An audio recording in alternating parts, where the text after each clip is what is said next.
And of course, the Colts may be running out of time as well. Reporters who cover the team estimate that the Colts have about 6 practices remaining after this week. There's still no timetable for Andrew Luck's return. So keep in mind, Luck hasn't been through a full practice in 7 months.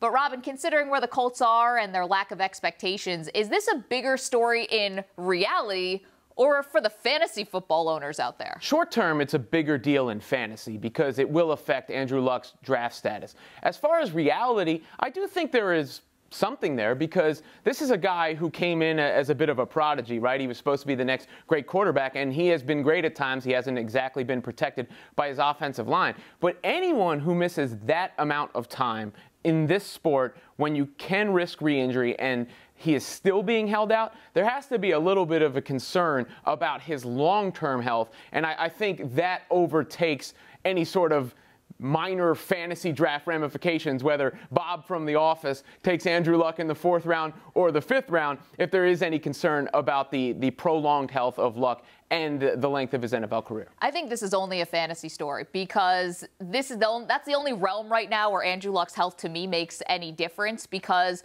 we've acknowledged that Chris Ballard, who's the new general manager for the team, really in his first year starting to rebuild this from scratch and starting with the defense. Not scratch because you have Andrew Luck, but starting with the defense. Their first 3 draft picks in this year's draft were all defensive players. It's clearly that is the priority. Mix into it, there have been about 10 guys who have suffered some type of injury just throughout training camp on the offensive side of the ball. Outside of Indianapolis, the expectations for this team, I think, are absolutely zero, and I wouldn't risk anything with Andrew Luck in this season. I know the division is bad, so it always seems to give you a chance, but I'm not going full-out tank here, but I'm recalibrating my expectations in the building to be just a very mediocre team and then rebuild for next year. One other thing to keep an eye on, though, with Andrew Luck, I don't know how this affects Chuck Pagano. He was given a 4-year contract extension, but that was by the old general manager, Ryan Grigson. Now you have a new GM. I'm not so sure if this season is going to be a litmus test for Pagano or if the team will say, hey, we really didn't have our horses with us. We can't judge him.